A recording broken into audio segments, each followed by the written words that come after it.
This is Q Billing, a financial management company specializing in cost allocations and how internal funds are transferred from one cost center to another. During today's topic, we're going to briefly look at what are the primary components a good cost allocation and cross-charging system contains, as well as how those components can drive benefits throughout the corporation. And these benefits would include how it influences delivery locations, client locations, as well as the portfolio of product departments that provide the products and services that are being consumed. The components of a good cost allocation system are described here in 11 basic areas. Most of these are pretty basic and common sense, but we feel that most systems out there today provide some of the features and functionalities, but doesn't really allow you the ability to move up and down on what you actually need to run your business. So the system should be online. It needs to be online and available whenever you need to use it. We also feel that it has to be set up as a framework in which the cost allocation system can apply your business rules. And as your business rules change, they can be easily updated within a cost allocation system and maintained there. The third is that it should drive employee productivity. We believe that the dependence on specialized finance skills should move down in an effective cost allocation system, whereas the skill sets should be more about data accuracy and not really about the back-end financial performance of individual skills.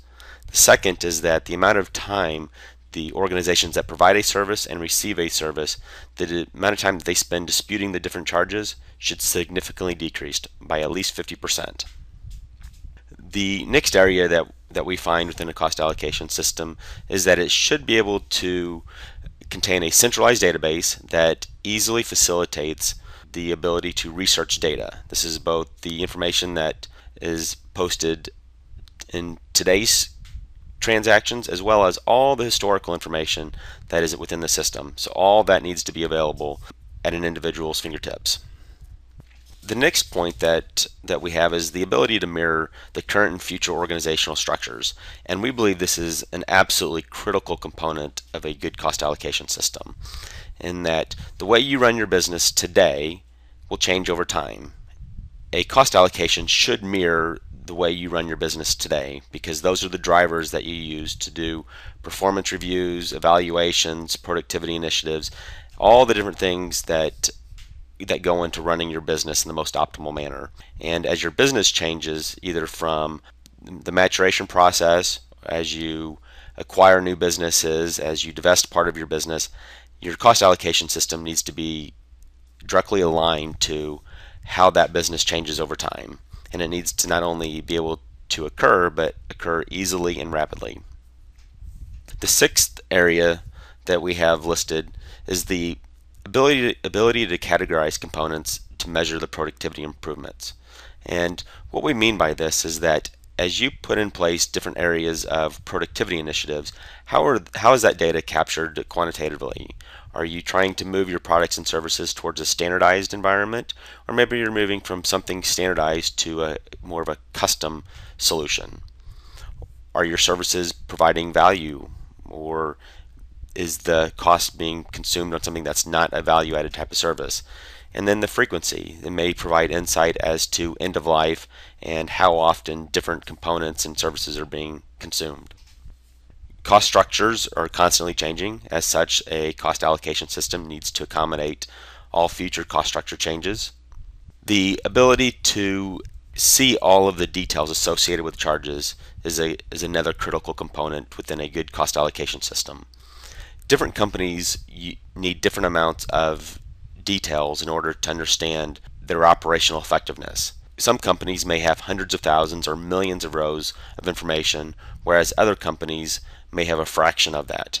But having the right level of details are imperative to truly trust the information within the cost allocation system. All users are not created equal.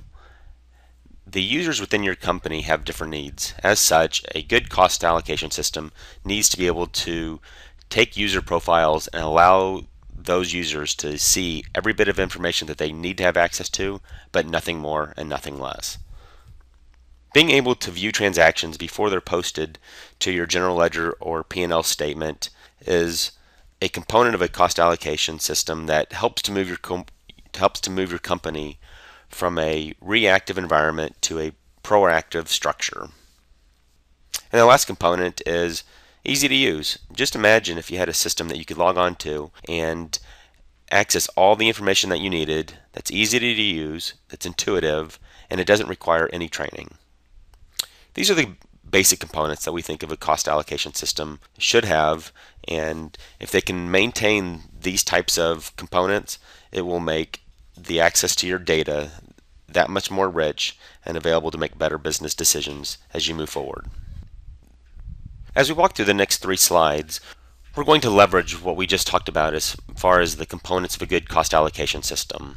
And within those components, primarily keep in mind the centralized database with all that houses all the information, the ability to have business rules that meet your needs, user profiles that are flexible and allows users to see the exact amount of information that they need, as well as details to the transactions, be it the hundreds of thousands of rows, millions of rows, or whatever it is that you use to run your business.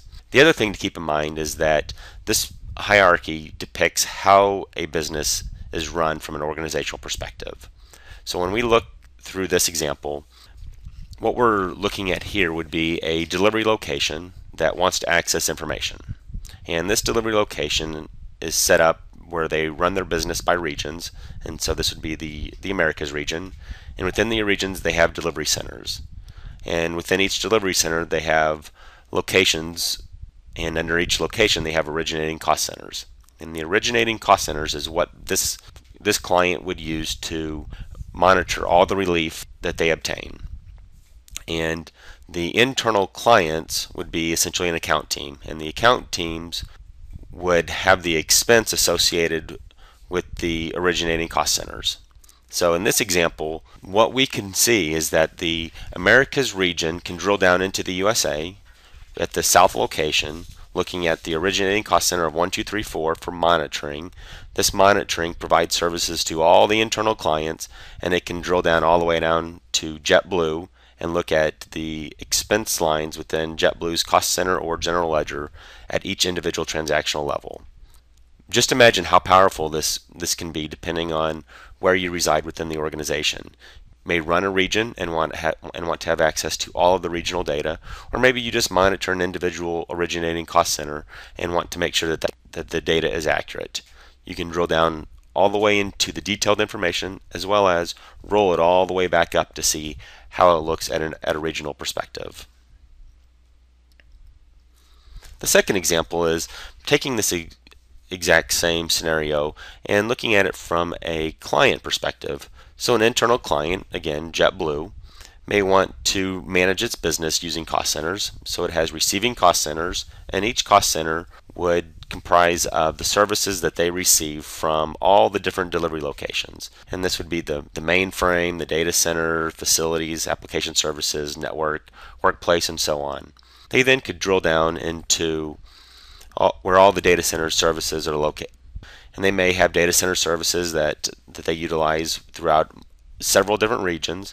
And so they could drill down into the Americas, and within the Americas, they could look at the delivery centers and the locations, just like we saw in the previous slide. And so JetBlue has the ability to monitor and manage all of its expenses utilizing their cost centers in a way that makes sense to JetBlue.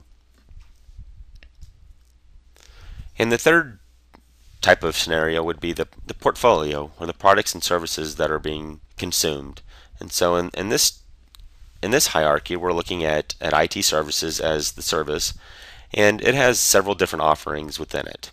Everything from security services to data center facilities and so on and so forth. What we see in this picture is the ability to drill down into IT services through data center services, the storage that's been consumed within the airline industry, and the airline industry has all the different internal clients that we may have, American, Continental, and so on and so forth.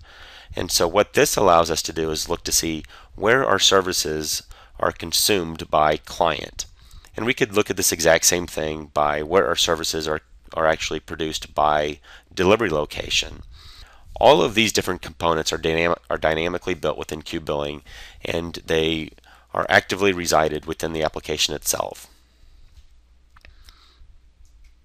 When we think about how data is consumed on a cost allocation system, think about something like Facebook. The reason Facebook is so powerful is that it provides all the different users the ability to get access to the data and to use its system in a way that makes sense to themselves. Individuals may have their own individual Facebook page, and that allows them to share information with their friends and receive information from their friends. But at the same token, Facebook allows corporate entities the ability to use it as well. So a recruiter can use Facebook to target specific potential candidates for new positions. It may target other corporate entities like advertising and marketing, a target audience that they can use to sell their goods and services to. And we think of a good cost allocation in the same light. How do you provide access to individuals at the right level with the ability to slice and dice the information to make better business decisions? And that is what's at the heart of a cost allocation system. It's how do you provide the ability to obtain the components that are needed to easily maintain the system, and then how do you extract all the information that you need at a variety of different levels to use that information to make better business decisions. Thank you for your time. Please feel free to reach out to me directly or visit us online at www.qbilling.com.